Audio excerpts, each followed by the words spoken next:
मेरे प्यारे दर्शकों को देश के सबसे पसंदीदा डिबेट शो देश की बहस में दीपक चौरसिया का नमस्कार। आप जानते हैं इकलौता ये बहस का शो है जहां पर हम बहस में अपने दर्शकों को उनके घर से जोड़ते हैं। इकलौता ये बहस का शो है जहां पर हमारे दर्शक बड़े बड़े पैनलिस्ट, बड़े बड़े राजनेताओं, बड़े बड़े विशेषज्ञों और बड़े बड़े डॉक्टर्स के साथ हर मुद्दे पर बहस करते हैं। यही नहीं, बहस का मुद्दा भी आप ही लोग तय करते हैं। तो आइए देखते हैं आज आपने किसको वोट देकर सबसे बड़ा मुद्दा बनाया है और किस पर आप बहस देखना चाहते हैं। गेस्ट को इंट्रोड्यूस करें उससे पहले हम आपको आज का विषय बता देते हैं। आज का विषय जाहिर सी बात है कोरोना से ही संबंधित होगा, क्योंकि कोरोना ने देश को बिल्कुल संकट में डाल के रखा हुआ है। ग्राफिक्स के जरिए हम देखते हैं कि आज किस विषय को कितने वोट मिले हैं। वैक्सीन, अब सबको तो भ्रम क्यों फैलाया जा रहा है 75%, क्योंकि वैक्सीन जब से आई है राहुल जी ने सवाल उठाए हैं, कांग्रेस पार्टी ने सवाल उठाए हैं, ममता बनर्जी ने सवाल उठाए हैं। अब 18 से ऊपर के लोगों को वैक्सीन लग रही है, तो इसमें दिक्कत क्यों, इस पर भी बात होगी। लेकिन सबसे बड़ा सवाल यहाँ पर यह है कि वैक्सीन 1 मई से अब 18 साल या उससे ऊपर वालों को वैक्सीन लगेगी। इसकी संख्या बहुत बड़ी है। ये वैक्सीन कैसे लगेगी, इसके लिए राज्य सरकारों को सीधे परचेज करना पड़ेगा जो वैक्सीन की कंपनियां हैं उनसे। लेकिन अपोजिशन पार्टी को कई मुद्दों पर आपत्ति है। उनका कहना है कि किस कीमत पर हम खरीदेंगे। उनका कहना है कि कहीं वैक्सीन देने वाली कंपनियां दाम ना बढ़ा दें। उनका यह भी कहना है कि ऐसे मामलों में जिस तरह का आदेश सरकार का आया है उसमें बिचौलिए भी शामिल हो सकते थे। उनका यह भी कहना है कि अगर वो मार्केट के अंदर बेचेंगे तो उसका प्राइस क्या होगा, क्योंकि ये भी कहा है कि सरकारें भी खरीदे, राज्य सरकारें, और मार्केट में भी जा सकते हैं और मार्केट में जाना भी चाहिए, क्योंकि अगर मेरे जैसा व्यक्ति या कोई और व्यक्ति जो अपने पैसे से वैक्सीन लगवा सकता है तो उसे जरूर लगवानी चाहिए। लेकिन विपक्ष का यह कहना है कि ऐसे में गरीबों का क्या होगा, क्या 18 साल से ऊपर के गरीबों के लिए कोई नीति सरकार की है। प्रधानमंत्री अब से थोड़ी ही देर बाद देश को संबोधित करेंगे, वो भी आपको दिखाएंगे। लेकिन सबसे पहले देख लेते हैं वैक्सीन पर क्या मचा है कोहराम। देश में कोरोना पर मचे हाहाकार के बीच केंद्र सरकार ने नई वैक्सीन पॉलिसी का ऐलान किया तो राजनीति उसी ढर्रे पर लौट आई। सबसे पहले राहुल गांधी ने ट्वीट किया और उन्होंने नई वैक्सीन पॉलिसी पर गरीबी कार्ड खेल दिया। राहुल ने लिखा, 18 से 45 वर्ष के लिए कोई मुफ्त टीके नहीं, बिचौलियों को बिना मूल्य नियंत्रण के लिए लाया गया, कमजोर वर्गों के लिए कोई टीका गारंटी नहीं। भारत सरकार की वैक्सीन पॉलिसी भेदभाव वाली है, वितरण वाली नहीं। देश में सबको टीका लगे, कांग्रेस की अब तक यही लाइन रही। खुद पूर्व प्रधानमंत्री मनमोहन सिंह ने पीएम मोदी को लिखी अपनी चिट्ठी में इसका जिक्र किया था और सबको टीका जल्दी मिले इसका सुझाव भी दिया। मगर राहुल ने नई वैक्सीन पर सवाल उठाए तो कांग्रेस के दिग्गज भी मैदान में उतर आए। The union government is running away from taking responsibility, overburdens the states, encourages vaccine manufacturers to profit here, and will worsen the inequality between states as well as between poor and rich Indians. 24 फरवरी को केंद्र को ममता बनर्जी ने vaccine पर चिट्ठी लिखी थी, जिसमें उन्होंने राज्यों को वैक्सीन खरीदने की छूट मिलने की मांग की थी। आज फिर ममता की एक और चिट्ठी आई है, जिसमें उन्होंने आरोप लगाए, बगैर सप्लाई के सभी का वैक्सीनेशन कैसे होगा? बगैर तैयारी के 18 प्लस को वैक्सीन देने का फैसला लिया गया। किस रेट पर राज्य टीका खरीद सकते हैं? केंद्र की पॉलिसी से टीका महंगा होगा। टीका कंपनी प्रोडक्शन कैसे बढ़ाएगी? बाजार में वैक्सीन नहीं है। 64% वैक्सीन तो विदेश भेज दी गई है। जवाब में बीजेपी कह रही है कि जनता में भ्रम फैलाने वाले बयान न दिए जाएं। आराम से निपट लेंगे, पर यदि हम एक दूसरे की टांग खींचेंगे, एक दूसरे को उंगली उठाएंगे तो सबका नुकसान होगा, पूरे समाज का नुकसान होगा। मेडिकल एक्सपर्ट भी मानते हैं कि कोरोना के बढ़ते मामलों को थामने के लिए वैक्सीनेशन की रफ्तार बढ़ानी होगी। इजराइल इसका बेहतर मॉडल है। 18 साल से 40 साल के बीच को अगर वैक्सीनेशन नहीं लगाओगे तो फिर ये बीमारी कंट्रोल में नहीं आएगी, क्योंकि ये युवा ग्रुप है जो सीरियस नहीं होता लेकिन बीमारी को फैलाता है। जो कोमॉर्बिड है वो तो घर में रह के अपने आप को बचा सकते हैं। तो युवा वर्ग में वैक्सीन लगना बहुत ज़रूरी था। देश की बहस में आज इसी मुद्दे पर चर्चा को आगे बढ़ाने जा रहे हैं कि वैक्सीन फॉर ऑल की मांग करने वाले खेमे के सुर अचानक कैसे बदल गए और वैक्सीनेशन अभियान पर भ्रम कौन फैला रहा है। तो सीधे मैं अपने पैनल को इंट्रोड्यूस करूं उससे पहले बता देता हूं कि आज का सवाल क्या है। कौन सा सवाल आप पूछ रहे हैं मेरे दर्शक, हाँ या ना में जवाब दे सकते हैं। हमने क्या सवाल पूछा है आपको ग्राफिक के जरिए बताते हैं और कार्यक्रम के अंत में हम दिखाते हैं कि हम किस जवाब को लेकर क्या देश की बहस के दर्शकों का इस सवाल पर क्या राय है। आज का सवाल है, क्या देश में कोरोना वैक्सीनेशन सही दिशा में है, राइट डायरेक्शन में है, हाँ या नहीं में आप अपना जवाब दे सकते हैं। आप हमारे वेबसाइट पर जा सकते हैं, आप हमारे मोबाइल ऐप पर जा सकते हैं, आप हमारे ट्विटर हैंडल का इस्तेमाल कर सकते हैं, आप हमारे फेसबुक पेज पर भी जा सकते हैं। कार्यक्रम के बारे में अगर आपकी कोई राय है, सुझाव है या आप शो के अंदर शामिल होना चाहते हैं तो हमें 9711002266 पर व्हाट्सएप करें। तो सीधे मैं अपने बड़े पैनल को इंट्रोड्यूस करूंगा। मेरे साथ कांग्रेस के राष्ट्रीय प्रवक्ता चरण सिंह सप्रा साहब हैं, महाराष्ट्र से आते हैं और महाराष्ट्र के हालत के बारे में बहुत बेहतर तरीके से बता सकते हैं। बादल देवनाथ मेरे साथ टीएमसी से हैं, क्योंकि ममता बनर्जी ने भी एक लेटर बम छोड़ा है सरकार के प्रति, उसके ऊपर उनसे बात करेंगे। प्रेम शुक्ला जी राष्ट्रीय प्रवक्ता भारतीय जनता पार्टी के यहाँ बने हुए हमारे साथ। डॉक्टर एम वली जो कि जाने माने डॉक्टर हैं, प्रेसिडेंट के डॉक्टर रह चुके हैं, वो हमारे साथ मौजूद हैं, कोरोना मामलों के एक्सपर्ट हैं। सुनील सिंह जनता दल यूनाइटेड के राष्ट्रीय प्रवक्ता मेरे साथ बने हुए हैं। इसके अलावा थोड़ी ही देर में सुनील चोपड़ा जी मेरे साथ जुड़ेंगे। सबसे बड़ा ऑब्जेक्शन प्रेम शुक्ला जी लोगों का ये है कि आपने देश के लोगों को तो वैक्सीन दी नहीं, अभी नई वैक्सीन पॉलिसी पे, लेकिन 64% वैक्सीन विदेशों को दे दी। तो क्या सरकार की प्रायोरिटी में पहले अपने लोग हैं या पहले दूसरे देश हैं? देखिए, हमारे लोग निश्चित तौर पर हमारी प्राथमिकता हैं, लेकिन हम अगर कहीं से रॉ मटेरियल एक्वायर कर रहे हैं और अगर उस देश के साथ हम रॉ मटेरियल जब एक्वायर करते हैं तो उसको वैक्सीन देने का हमारा कमिटमेंट हो, तो क्या हमको उस कमिटमेंट को नहीं पूरा करना चाहिए? पूरी दुनिया में कोई भी देश क्या एकदम एकाकी होकर किसी प्रकार के कोई भी क्रियात्मक कार्रवाई करने की स्थिति में है क्या? हम वैक्सीन का निर्माण कर रहे हैं तो हम बहुत देशों से जो है रॉ मटेरियल एक्वायर कर रहे हैं और हमारी जो है मानवता के नाते विविध जो है वैश्विक हमारे कमिटमेंट्स भी हैं, उसके अनुसार दिया है। लेकिन क्या किसी कोई वैक्सीन मांगने गया है और वैक्सीन उसको नहीं मिली, ऐसी घटनाएं हुई हैं? अगर घटनाएं हुई हैं तो उसमें वितरण को लेकर संकट है। वैक्सीन है ही नहीं देश में, ऐसा संकट तो है ना। और वैक्सीन एजेंसी इस देश में नकारात्मक राजनीति की स्थिति ये है कि आप वैक्सीन का निर्माण होता है तो आप जो है वैज्ञानिकों की तरफ प्रश्न उठने की बजाय राजनीतिज्ञों की तरफ से प्रश्न उठता है। और फिर जब आप इमरजेंसी यूज ऑथराइजेशन देते हैं, जिस वैक्सीन को देश का डीजीसीए देता है, उस वैक्सीन के संदर्भ में एक जिम्मेदार पार्टी का गैर जिम्मेदार नेता यह कहता है कि आप प्राणों से खेल रहे हैं लोगों के, और फिर उसी पर पार्टी के नेता के निर्देश पर उसका एक मुख्यमंत्री जो है अपने प्रदेश में उस वैक्सीन को आने नहीं देता। आप इस तरह की राजनीति कहाँ कैसे कर रहे हैं साहब? और इस तरह की राजनीति से मानवता का क्या कल्याण है? इससे तो आप उल्टा जो है मानवता का अहित करने का कोई अवसर नहीं छोड़ रहे साहब। ये करने की आवश्यकता क्या? आप वैक्सीन देने की बात हुई, आज श्रीमान राहुल गांधी ने पूछा है कि 18 साल से अधिक उम्र के लोगों को आप जो इग्नोर करें साहब, जितना भी, तो 18 साल से अधिक उम्र के लोगों के लिए भी 1 मई से वैक्सीनेशन का कार्यक्रम प्रारंभ हो रहा है। और गरीबों के लिए जो व्यक्ति पैसे नहीं, सरकारी केंद्रों पर जो वैक्सीनेशन हो रहा है कार्यक्रम, किसी से क्या शुल्क चार्ज किया गया है क्या? राहुल गांधी के पास इस तरह की कोई सूचना है क्या?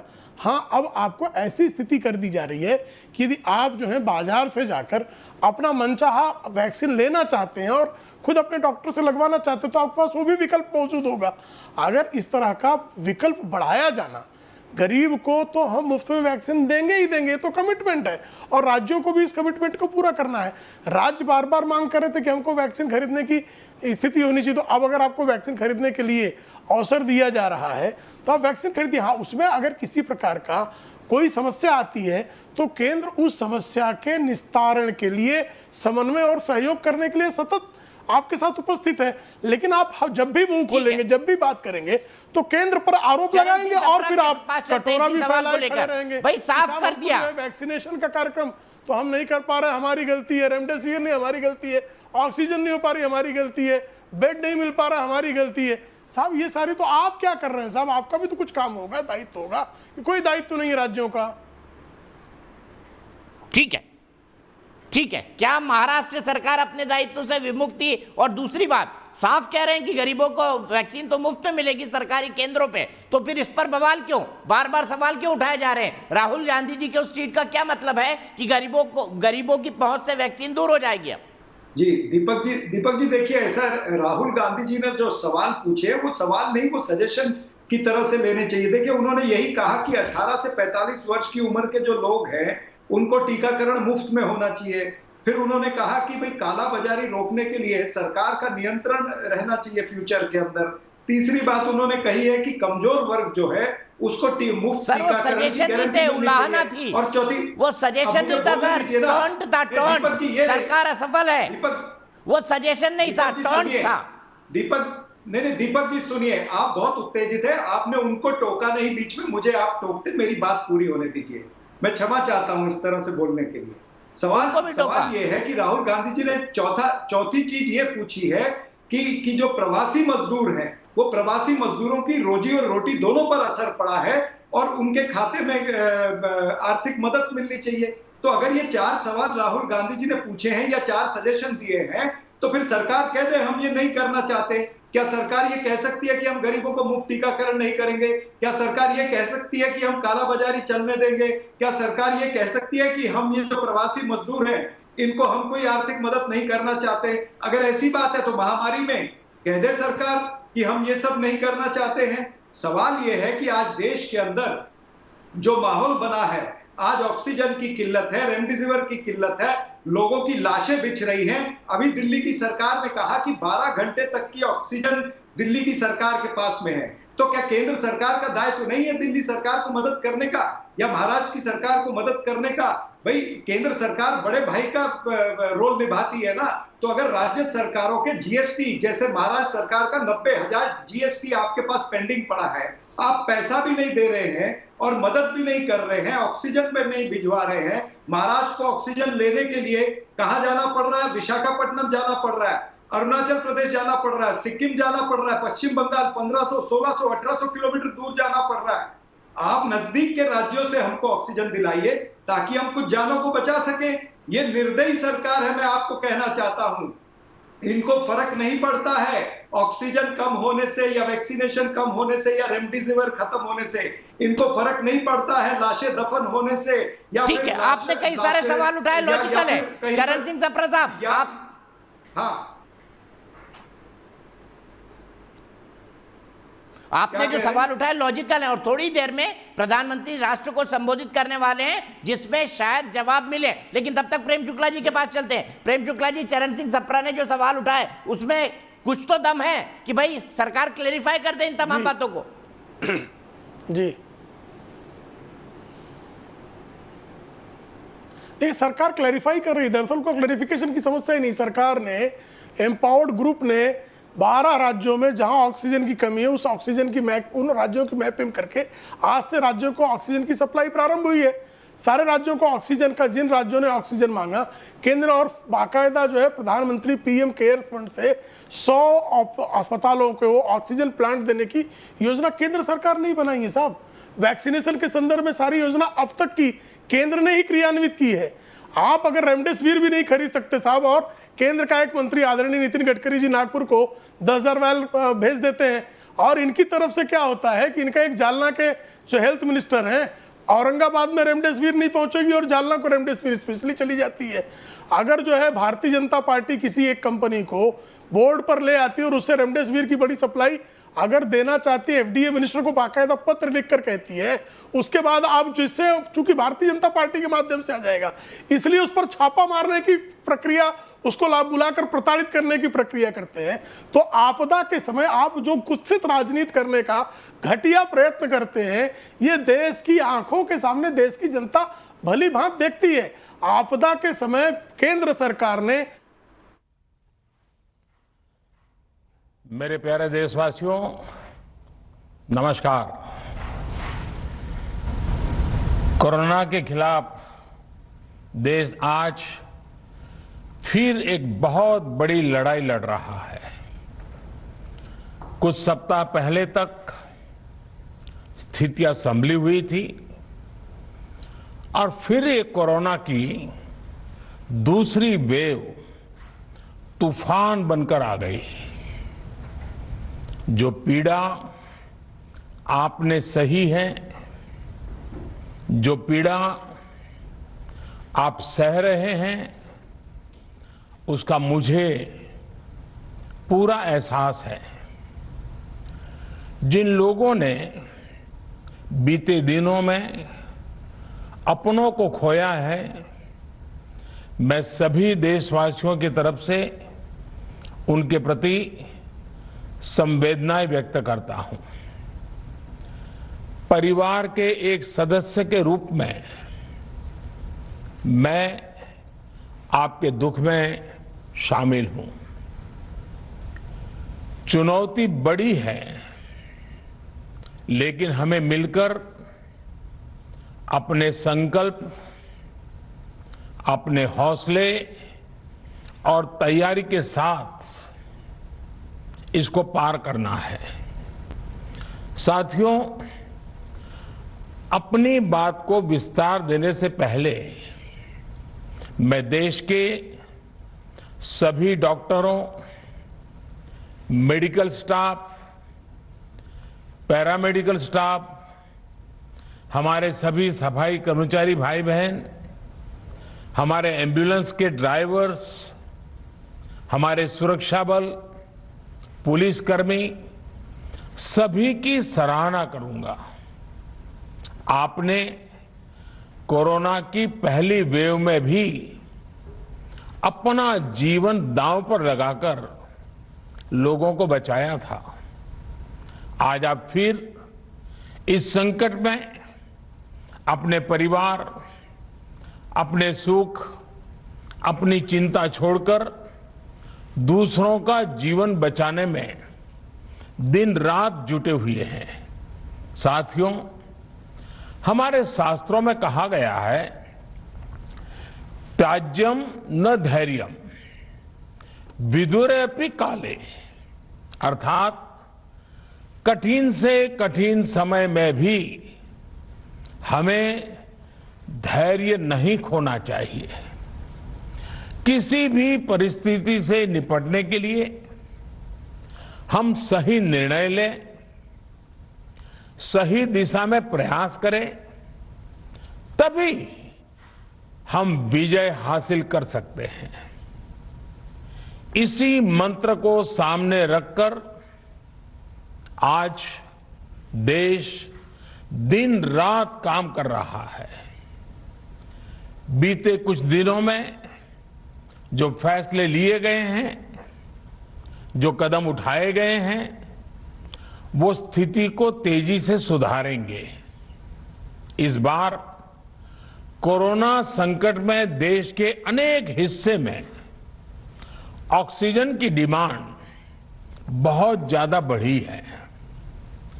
इस विषय पर तेजी से और पूरी संवेदनशीलता के साथ काम किया जा रहा है। केंद्र सरकार, राज्य सरकारें, प्राइवेट सेक्टर, सभी की पूरी कोशिश है कि हर जरूरतमंद को ऑक्सीजन मिले। ऑक्सीजन प्रोडक्शन और सप्लाई को बढ़ाने के लिए भी कई स्तरों पर उपाय किए जा रहे हैं। राज्यों में नए ऑक्सीजन प्लांट्स हो, 1 लाख नए सिलेंडर पहुंचाने हो, औद्योगिक इकाइयों में इस्तेमाल हो रही ऑक्सीजन का मेडिकल इस्तेमाल हो, ऑक्सीजन रेल हो, हर प्रयास किया जा रहा है। साथियों, इस बार जैसे ही कोरोना के केस बढ़े, देश के फार्मा सेक्टर ने दवाइयों का उत्पादन और बढ़ा दिया है। आज जनवरी-फरवरी की तुलना में देश में कई गुना ज्यादा दवाइयों का प्रोडक्शन हो रहा है। इसे अभी और तेज किया जा रहा है। कल भी मेरी देश की फार्मा इंडस्ट्री के बड़े जो प्रमुख लोग हैं, उसके जो एक्सपर्ट लोग हैं, उनसे बहुत लंबी चर्चा हुई है। प्रोडक्शन बढ़ाने के लिए हर तरीके से दवाई कंपनियां की मदद ली जा रही है। हम सौभाग्यशाली हैं कि हमारे देश के पास इतना बड़ा मजबूत फार्मा सेक्टर है जो बहुत अच्छी और तेजी से दवाइयां बनाता है। इसके साथ ही अस्पतालों में बेड की संख्या को बढ़ाने का भी काम तेजी से चल रहा है। कुछ शहरों में ज्यादा डिमांड को देखते हुए विशेष और विशाल कोविड हॉस्पिटल बनाए जा रहे हैं। साथियों, पिछले वर्ष जब देश ने कोरोना के कुछ ही मरीज सामने आए थे, उसी समय भारत में कोरोना वायरस के खिलाफ प्रभावी वैक्सीन के लिए काम शुरू कर दिया था। हमारे वैज्ञानिकों ने दिन रात एक करके बहुत कम समय में देशवासियों के लिए वैक्सीन विकसित की हैं। आज दुनिया की सबसे सस्ती वैक्सीन भारत में है। भारत की कोल्ड चेन व्यवस्था के अनुकूल वैक्सीन हमारे पास है। इस प्रयास में हमारे प्राइवेट सेक्टर ने इनोवेशन और एंटरप्राइज की भावना का बेहतरीन प्रदर्शन किया है। वैक्सीन्स की अप्रूवल्स और रेगुलेटरी प्रोसेसेस को फास्ट ट्रैक पर रखने के साथ ही सभी साइंटिफिक और रेगुलेटरी मदद को बढ़ाया गया है। यह एक टीम एफर्ट है जिसके कारण हमारा Bharat 2 made in India vaccine के साथ दुनिया का सबसे बड़ा टीकाकरण अभियान शुरू कर पाया। टीकाकरण के पहले चरण से ही गति के साथ ही इस बात पर जोर दिया गया कि ज्यादा से ज्यादा क्षेत्रों तक, जरूरतमंद लोगों तक वैक्सीन पहुंचे।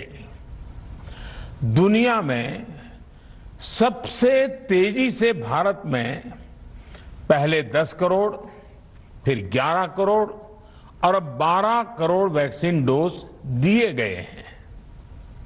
आज कोरोना से इस लड़ाई में हमें हौसला मिलता है कि हमारे health care workers, frontline corona warriors और सीनियर सिटीजन्स के एक बड़े हिस्से को वैक्सीन का लाभ मिल चुका है। साथियों, कल ही वैक्सीन को लेकर हुए एक और अहम फैसला भी हमने किया है। 1 मई के बाद से 18 वर्ष के ऊपर के किसी भी व्यक्ति को वैक्सीनेट किया जा सकेगा। अब भारत में जो वैक्सीन बनेगी उसका आधा हिस्सा सीधे राज्यों और अस्पतालों को भी मिलेगा। इस बीच गरीबों, बुजुर्गों, निम्न मध्यम वर्ग के लोग, 45 वर्ष की आयु के ऊपर के व्यक्तियों के लिए केंद्र सरकार का जो वैक्सीन कार्यक्रम चल रहा है वो भी उतनी ही तेजी से जारी रहेगा। पहले की तरह ही सरकारी अस्पतालों में मुफ्त वैक्सीन मिलती रहेगी, जिसका फायदा, जैसा मैंने कहा, हमारे गरीब परिवार हो, हमारे मध्यम वर्ग, निम्न मध्यम वर्ग के परिवार हो, वो उनका लाभ उठा सकेंगे। साथियों, हम सभी का प्रयास जीवन बचाने के लिए है और जीवन बचाने के लिए तो है ही, प्रयास से भी ये है कि आर्थिक गतिविधियां और आजीविका कम से कम प्रभावित हो। प्रयास का तरीका यही रखा जाए।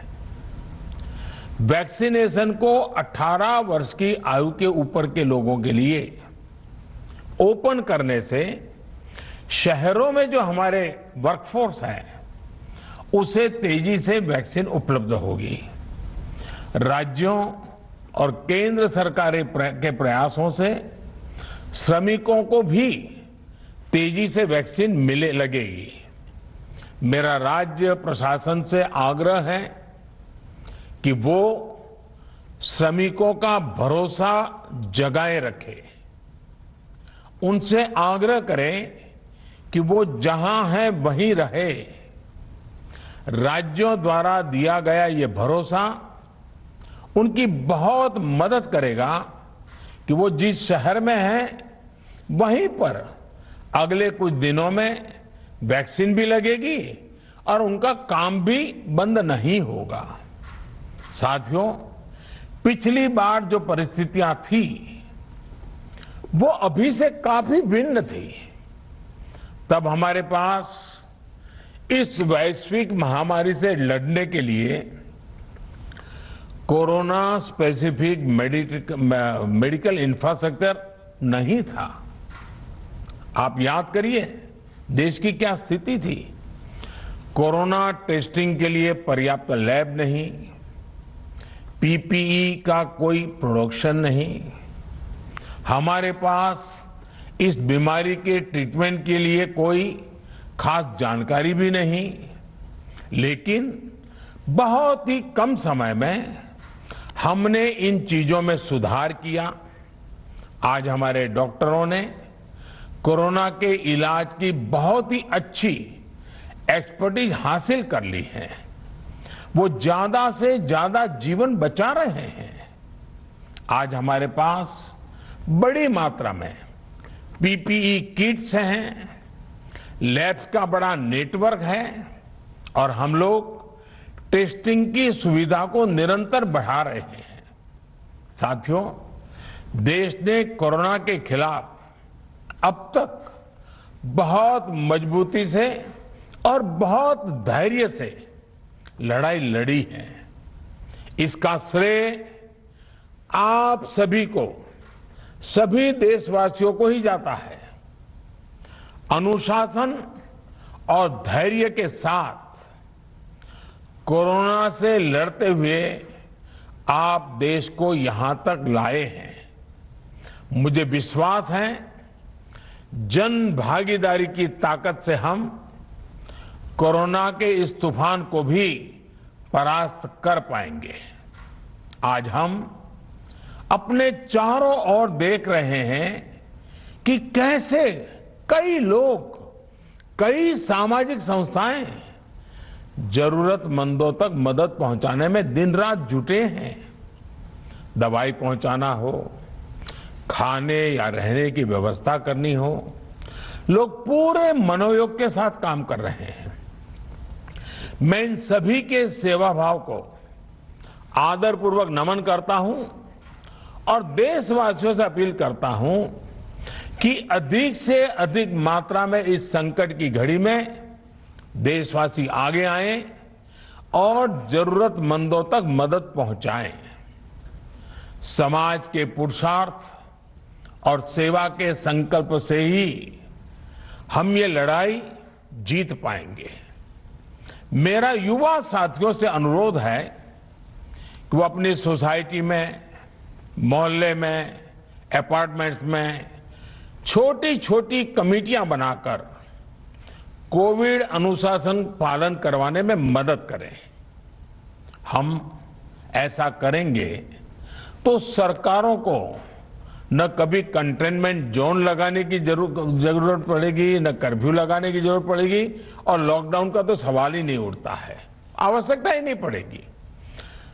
स्वच्छता अभियान के समय देश में जागरूकता फैलाने के लिए मेरे बाल मित्रों ने बहुत मदद की थी। छोटे छोटे बालक, 5वीं, 7वीं, 8वीं, 10वीं में पढ़ने वाले, उन्होंने घर के लोगों को समझाया था, मनाया था। उन्होंने बड़ों को भी स्वच्छता का संदेश दिया था। आज मैं फिर अपने बाल मित्रों से एक बात विशेष तौर पर कहना चाहता हूं। मेरे बाल मित्र, घर में ऐसा माहौल बनाइए कि बिना काम, बिना कारण घर के लोग घर से बाहर न निकले। आपकी जीत बहुत बड़ा परिणाम ला सकती है। प्रचार माध्यमों से भी मेरी प्रार्थना है कि ऐसे संकट की घड़ी में वो लोगों को सतर्क और जागरूक करने के लिए जो प्रयास कर रहे हैं उसे और बढ़ाएं। इसके साथ ही इसके लिए भी काम करें कि डर का माहौल कम हो सके, लोग अफवाह और भ्रम में न आए। साथियों, आज की स्थिति में हमें देश को लॉकडाउन से बचाना है। मैं राज्यों से भी अनुरोध करूंगा कि वो लॉकडाउन को अंतिम विकल्प के रूप में ही इस्तेमाल करें। लॉकडाउन से बचने की भरपूर कोशिश करनी है और माइक्रो कंटेनमेंट जोन पर ही ध्यान केंद्रित करना है। हम अपनी अर्थव्यवस्था की सेहत भी सुधारेंगे और देशवासियों की सेहत का भी ध्यान रखेंगे। साथियों, आज नवरात्रि का आखिरी दिन है। कल रामनवमी है और मर्यादा पुरुषोत्तम श्री राम का हम सभी को यही संदेश है कि हम मर्यादाओं का पालन करें। कोरोना के इस संकट काल में कोरोना के बचने के जो भी उपाय है, कृपया करके उनका पालन 100% करिए। दवाई भी कड़ाई भी, इस मंत्र को कभी भी भूलना नहीं है। ये मंत्र जरूरी है, वैक्सीन के बाद भी जरूरी है। रमजान के पवित्र महीने का भी आज 7वां दिन है। रमजान हमें धैर्य, आत्मसंयम और अनुशासन की सीख देता है। कोरोना के खिलाफ जंग जीतने के लिए अनुशासन भी, उसकी भी उतनी ही जरूरत है। जब जरूरी हो तभी बाहर निकले। कोविड अनुशासन का पूरा पालन करें। मेरा आप सभी से यही आग्रह है। मैं आपको फिर ये भरोसा देता हूं, आपके इस साहस, धैर्य और अनुशासन के साथ जुड़कर आज जो परिस्थितियां हैं उन्हें बदलने में देश कोई कोर कसर नहीं छोड़ेगा। आप सभी स्वस्थ रहें, आपका परिवार स्वस्थ रहें, इसी कामना के साथ मैं अपनी बात समाप्त करता हूं। आपका बहुत बहुत धन्यवाद।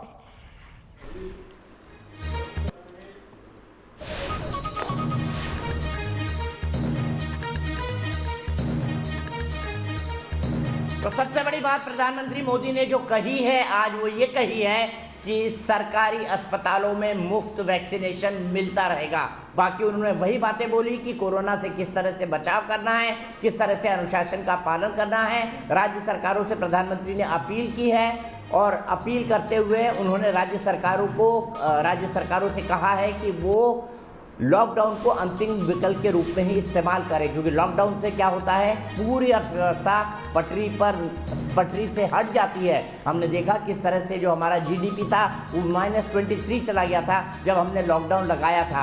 अब आप देखिए, प्रधानमंत्री ने राज्य सरकारों से अपील की है कि लॉकडाउन को अंतिम विकल्प के तौर पर रहने दे। लेकिन हमने देखा मुंबई और साथ ही साथ दिल्ली को लॉकडाउन लगाना पड़ा, अंतिम विकल्प का इस्तेमाल हुआ है।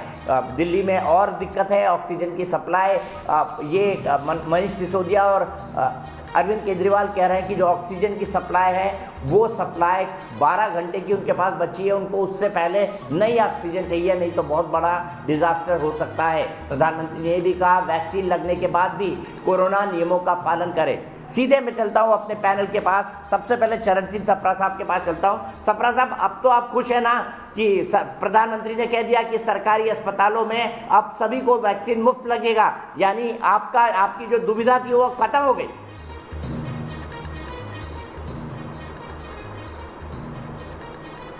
ठीक है बादल देवनाथ जी, मेरा सवाल आपसे, अब तो दुविधा खत्म हो गई आपकी कि सरकारी अस्पतालों में वैक्सीन जो है वो मुफ्त लगेगी, आप भी लगाएंगे मुफ्त, सरकार खरीदेगी और मुफ्त लगाएगी?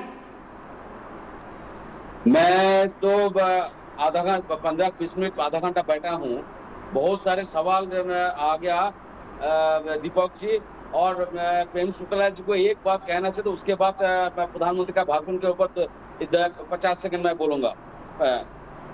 प्रेम शुक्ला जी मानवता का बात, निर्दया का बात, बहुत सारे बात किया, लेकिन प्रेम शुक्ला जी को और देश के प्रधानमंत्री को और सारे देशवासी को मैं ये कहना चाहता हूँ, देश के लोगों को वैक्सीन मिले या नहीं मिले ना मिले, लेकिन देश के प्रधानमंत्री को वैक्सीन जरूर मिल गया, पहले ही उनको वैक्सीन मिल गया, यही है देश के राजा है, और कुछ नहीं मैं कहूंगा। दूसरा बात है, प्रधानमंत्री ये नहीं कहा हर राज्यों को कब वैक्सीन मिलेगा, कब हर राज्यों को ऑक्सीजन मिलेगा, कब हर राज्यों को बेड मिलेगा, और सारे जो जरूरतमंद जो चीज जो लगते हैं कोरोना को जीतने के लिए, लेकिन उनके बारे में, उन सभी के बारे में प्रधानमंत्री ने कुछ नहीं कहा। लेकिन जो एक ही आवाज मैंने सुना, जो माइक्रो कंटेनमेंट जोन अर्थात लॉकडाउन ना करे हर राज्य, माइक्रो कंटेनमेंट जोन का उन्होंने बात किया और अनुशासन का बात उन्होंने किया। मैं इससे सहमत हूँ और मैं सबको मैं बोलूंगा, माइक्रो कंटेनमेंट या लॉकडाउन में बहुत प्रॉब्लम होता है, समस्या होता है, पूरा देशवासी को समस्या है, खास करके प्रवासी मजदूरों जो है उन लोगों को समस्या होता है। और इसलिए मैं कहना चाहता हूँ, और एक बात उन्होंने कहा, स्वच्छ भारत अभियान का बात किया, दीपक जी वही जगह पर लेके आया स्वच्छ भारत अभियान, लेकिन स्वच्छ भारत अभियान पिछले 3-4 साल से बंद है। स्वच्छ भारत अभियान का कोई काम नहीं होता है। स्वच्छ भारत अभियान के ऊपर पार्लियामेंट से कोई पैसा नहीं दिया जाता है, जैसे बेटी बचाओ बेटी पढ़ाओ, इस बजट में एक पैसा नहीं दिया। तो मैं इसलिए मैं कहना चाहता हूँ, प्रधानमंत्री खुद देश के राजा है, देश के लोगों को भाषण से नहीं, उनको कुछ राशन देना पड़ेगा, लेकिन वो राशन नहीं दे रहा है, लेकिन भाषण दे रहा है। प्रॉब्लम तो यही हो रहा है। इसलिए तो मैं पूरे देश को कहना चाहता हूँ दीपक जी, आपका चैनल के माध्यम से देश के राजा। ठीक है, आपकी बात का जवाब ले लें, आपकी बात का जवाब ले लें। प्रधानमंत्री ने जो सबसे बड़ी बात बोली कि सरकारी अस्पतालों में वैक्सीन फ्री लगेगी, उस पर आप खामोश हैं, उस पर आप खामोश हैं, उस पर टिप्पणी नहीं करना चाहते हैं, क्योंकि फ्री अगर वैक्सीन लगेगी तो उसकी आलोचना आप कर नहीं सकते। सरकारी अस्पताल में वैक्सीन मिल रहा है, बंगाल में भी मिल रहा है। ममता बनर्जी वैक्सीन खरीद लिया, और भी ममता बनर्जी वैक्सीन का खरीदा, और जो हर राज्य में जितना गवर्नमेंट है, अरे अभी तक कोई नहीं खरीद पाया बादल देवनाथ जी। लेकिन अपने रिकॉर्ड को ठीक रखिए, लेकिन गलत बयानी मत करिए। ममता बनर्जी अभी तक कोई वैक्सीन नहीं खरीद पाई है। वैक्सीन जो उनको पहुंची है केंद्र सरकार ने दी है। थोड़ा सामान्य ज्ञान बढ़ा के आया करिए, नेशनल चैनल पे बैठे हैं आप। प्रेम शुक्ला जी बताइए, वैक्सीन जो ममता बनर्जी को मिली है वो केंद्र सरकार ने दी है या ममता बनर्जी ने खरीद ली? वो अभी तक यही तो कह रही थी हमें खरीदने दो, खरीदने दो। अब खरीदने की परमिशन मिली है। प्रेम शुक्ला जी, फिर मैं डॉक्टर वली के पास जाऊंगा और सुनील जी के पास। कुछ बादल अनर्गल गरजते हैं, उसमें से एक बादल देवनाथ भी हैं।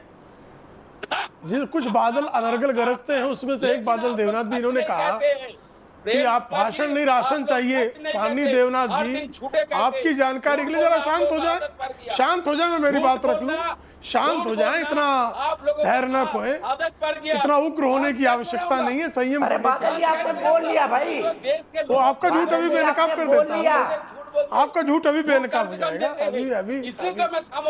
अभी आपका झूठ का मैं बुरका फाड़ना शुरू कर रहा हूँ, मुझे पता है अभी वो बुरका टर टर टर फटेगा, चिंता न करें, आराम से, शांति। इन्होंने अभी कहा कि भाषण देना चाहिए, भाषण नहीं। पूरी दुनिया के इतिहास का सबसे बड़ा गरीब जनता को मुफ्त खाद्यान्न देने का कार्यक्रम आदरणीय नरेंद्र मोदी जी के यशस्वी नेतृत्व में 2020 में संपन्न हुआ, जब पूरे 10 महीनों तक देश की जनता को 85 करोड़ जनता को खाद्यान्न की आपूर्ति मुफ्त में केंद्र करने का स्तुत्य उपक्रम को सफलतापूर्वक संपन्न किया।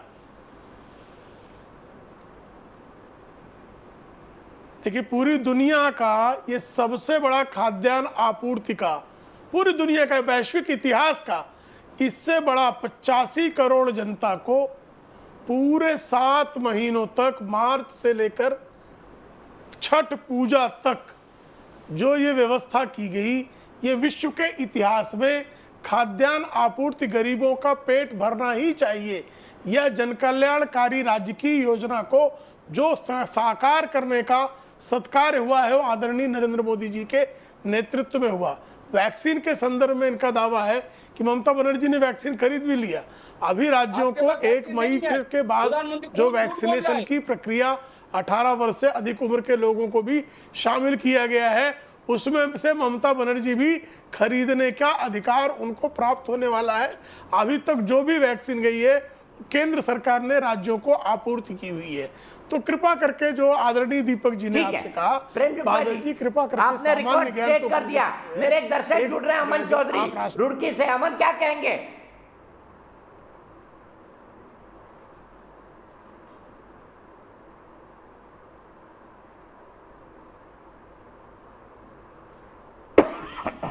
हेलो हेलो अमन जी बताइए, प्रधानमंत्री को सुन के आपको ये क्लैरिटी हो गई कि अब गरीबों को वैक्सीन फ्री में मिलेगी? हेलो हेलो हेलो हेलो जी बोलिए अमन जी, क्या कहना चाहते हैं? सर हमें तो सर स्टार्टिंग से मतलब संपूर्ण ये था कि सबको फ्री मतलब कि वैक्सीन वगैरह होंगे और हर एक इंसान तक मतलब कि वैक्सीन आएगी सबके पास। और ओपोजिशन जो सवाल उठा रहा है सर वो बिल्कुल भी अच्छे सवाल नहीं उठा। आपकी आवाज थोड़ी ठीक नहीं है अमन जी, मुझे आपको यहीं पे रोकना पड़ेगा। आपकी आवाज बिल्कुल क्लियर नहीं आ रही है, लेकिन मैं सीधे डॉक्टर वली के पास चलूंगा कमेंट के लिए। प्रधानमंत्री को सुन के क्लैरिटी आ गई डॉक्टर वली आपके दिमाग में कि वैक्सीनेशन अब कैसे चलेगा आगे? नहीं, क्लैरिटी तो बहुत ज्यादा आ गई और ये बात पता चल गई कि इस समय जिन समस्याओं से देश जूझ रहा है उसमें जो प्रधानमंत्री जी ने ऑक्सीजन का जिक्र किया है, बेड्स का जिक्र किया है और अपनी कृतज्ञता फिर से एक बार रिवाइव की है आगे जो वो मेडिकल तबका है उसके लिए। और उन्होंने बहुत बड़ी बात करी कि जो छोटे बच्चे हैं उनका भी इसमें रोल है और वो स्वच्छता अभियान की तरह छोटी कमेटियां बना के इसमें मदद करें। और ज़रूरी था उनके लिए ये बात करना, जन भागीदारी के तौर पे बात की। मैंने सारे पॉइंट नोट किए, प्रधानमंत्री जी ने 17-18 पॉइंट बोले हैं और रमज़ान का भी जिक्र किया है कि रमज़ान में जो है हमें अनुशासन और सब्र सिखाता है और धैर्य से ही शुरू किया था उन्होंने अपना भाषण और धैर्य पे ही ख़त्म किया। ऑक्सीजन के बारे में वो बिल्कुल उनको पता है, फार्मा इंडस्ट्री का उन्होंने जिक्र किया, उन्होंने बेड्स का जिक्र किया, जो आज की समस्याएं हैं सबका जिक्र किया। 12 करोड़ वैक्सीनेशन की डोज मिल चुकी हैं उसका जिक्र किया। कल का ऐलान जो 18 साल से अधिक वालों को टीके का था उसका जिक्र किया और शहरों में जो वर्क फोर्स है उसे भी वैक्सीन मिलेगी उसका जिक्र किया और वैक्सीन के सेटअप का जिक्र किया। इतनी ज्यादा चीजों का उन्होंने जिक्र किया, मैं बहुत उसको नोट करता रहा। और माइक्रो कंटेनमेंट जोन बनाए जाए इसका जिक्र किया और लॉकडाउन का उनका भी विचार नहीं है कि लॉकडाउन देश में होना चाहिए। ये सब पॉइंट 18 पॉइंट जो है मैंने नोट किए और इससे मुझे सबसे ज्यादा उनके कृतज्ञता के लिए आभार व्यक्त करना है कि उन्होंने जो मेडिकल वर्क फोर्स है उसकी तरफ हमेशा वो ध्यान देते हैं और उनका शुक्रिया अदा करते हैं। और मैं आपसे थोड़ा आगे चाहूंगा, मुझको बहुत जरूरी काम से जाना है। ठीक है, मैं सीधे अंशुल के पास चलता हूं, अंशुल अभिजीत के पास। अंशुल, राहुल जी का जो कंसर्न था वो तो पूरा हो गया। प्रधानमंत्री कह रहे हैं कि सरकारी अस्पतालों में जो वैक्सीन लगेगी वो मुफ्त लगेगी। शायद कांग्रेस का ऑब्जेक्शन यही था कि क्या पॉलिसी है क्लैरिटी के साथ आनी चाहिए कि गरीबों को वैक्सीन मुफ्त मिलेगी या नहीं। दीपक साहब, कोई क्लैरिटी नहीं है, फिर बयानबाजी, वही खोखले भाषण।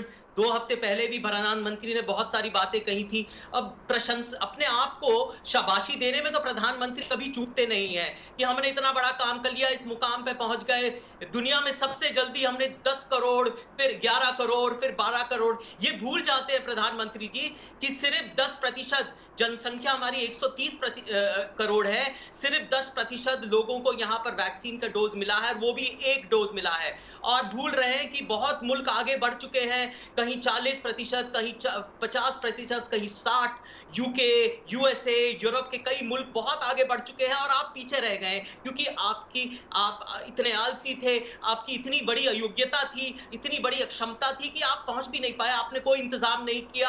आज आप देख रहे हैं कितने खौफनाक आंकड़े आ रहे हैं दीपक साहब। आपने आंकड़ों के बारे में आज देखा है, आप ही तो कह रहे हैं ना कि 12 घंटे का भी ऑक्सीजन नहीं है और प्रधानमंत्री जी ये कह रहे हैं कि बन रहा है ऑक्सीजन, हो रहा है उत्पादन, होगा अभी और मेडिसिन हो रहे हैं। मैंने कहा हुआ है, अरे भाई 5 महीने से क्या कर रहे थे, ये सरकार क्या कर रही थी? ऐसी नौबत क्यों आई कि अब 12 घंटे तक का ऑक्सीजन नहीं है दिल्ली में और कोई क्लैरिटी नहीं है कि लोगों को 18 उम्र वाले लोगों को मिलेगा कि नहीं। आपने सारी जिम्मेदारी रियासतों पे छोड़ दी है, अपने उत्तरदायित्व से आप तो भाग चुके हैं, अपने जिम्मेदारी से तो आप मुक्त हो चुके हैं। और संसाधन कहाँ है राज्यों के बारे में आप मुझे बताइए। ठीक है, संसाधन ठीक है, सुनील जी से समझ लेते हैं। सुनील जी, क्या वाकई प्रधानमंत्री अपनी जिम्मेदारियों से मुंह मोड़ चुके हैं जिस तरह से अंशुल कह रहे हैं? बड़ा ही दुखद है और विपक्ष का जो नकारात्मक रवैया है कहीं ना कहीं ये देश को पीछे ले जाता है। जब वैक्सीन आती है तो वैक्सीन के एफिकेसी पर ये बीजेपी की वैक्सीन है। अरे भाई ये बीजेपी की वैक्सीन नहीं है, वैज्ञानिकों ने डेवलप किया है। हमारे देश का सर ऊंचा होता है कि हमने इंडिजिनस 2 वैक्सीन किए हैं। इसे प्रधानमंत्री को वैक्सीन अपनी राजनीति करनी हो, बहुत सारे मुद्दे आएंगे। मैं देखिए माननीय नीतीश कुमार जी का मॉडल देखिए, हमने यहाँ पर कोरोना से लड़ने के लिए बिहार में माननीय नीतीश कुमार जी ने सर्वदलीय बैठक की, पक्ष विपक्ष की राय शुमारी की और उनकी चर्चाओं पर हम आगे काम कर रहे हैं। जो हमारा नारा है वो भी यही है कि मिलकर संग कोरोना से जीतेंगे जंग। ऐसे में इस तरह के नकारात्मक भाषण देने वालों को इतिहास नहीं करेगा। अब ये कह रहे हैं प्रधानमंत्री का जो बोला हुआ है अभी वाकई काबिल तारीफ है। हम कृतज्ञ हैं क्योंकि मैं भी एक चिकित्सक हूँ, उन्होंने आभार हमारा प्रकट किया है, हम उनका आभार प्रकट करते हैं। उनको वापस उन्होंने छोटी छोटी बातें कही, उन्होंने यूथ को इन्वॉल्व किया, जब संक्रमण की बात की कि आप अपने टोले मोहल्ले में लोग को मास्क के लिए बाधित करें, कोविड नॉर्म्स के लिए बाधित करें। बच्चों को कहा कि अपने माता पिताजी को इमोशनली ब्लैकमेल करो कि वो अन्यथा बाहर न निकले। तो बच्चे को, पुरुष को वैक्सीनेशन में 18 वर्ष से ऊपर को लगना एक ऐतिहासिक कदम है। और मैं तो कहूंगा सारे लोग की गर्व होनी चाहिए कि हम इतने बड़े वैक्सीनेशन ड्राइव को अभी तक इतना स्मूथली कर रहे हैं। मैं चिकित्सक हूँ पेशे से, जनता से भी जुड़ा हुआ हूँ, जब भी जुड़ा हुआ हूँ, मैं ये कह सकता हूँ माननीय मुख्यमंत्री जी जो माइक्रो कंटेनमेंट जोन की बात की उसके वैज्ञानिक तथ्य हैं। लॉकडाउन 1 में ये डिजीज बाहर से आनी थी तो हमने लॉकडाउन किया, अब डिजीज हमारे यहाँ है तो हम माइक्रो कंटेनमेंट जोन करके ही इसको कंट्रोल कर सकते हैं। जीवन भी बचाना है, जीवन यापन भी बचाना है। इस सबको देखते हुए हमारा आग्रह विपक्ष से कि विपक्ष इतनी नकारात्मक राजनीति के परिचय नहीं दे। बिल्कुल ठीक कहा, बिल्कुल ठीक कहा सुनील जी आपने। और आगे हम इस पर बहस जारी रखेंगे। सुनील चोपड़ा जी से शुरुआत होगी। सुनील जी, आप खुद डॉक्टर है, मैं जानता हूं आप अपने दूसरे प्रोफेशन की भी कितनी जिम्मेदारी के साथ निभाते हैं। आप खुद एक प्रैक्टिसिंग डॉक्टर हैं, आप समझ सकते हैं प्रधानमंत्री के शब्दों की महत्ता। ब्रेक के लिए रुक रहा हूं, ब्रेक के बाद वापस आऊंगा। सुनील चोपड़ा जी से बात शुरू होगी।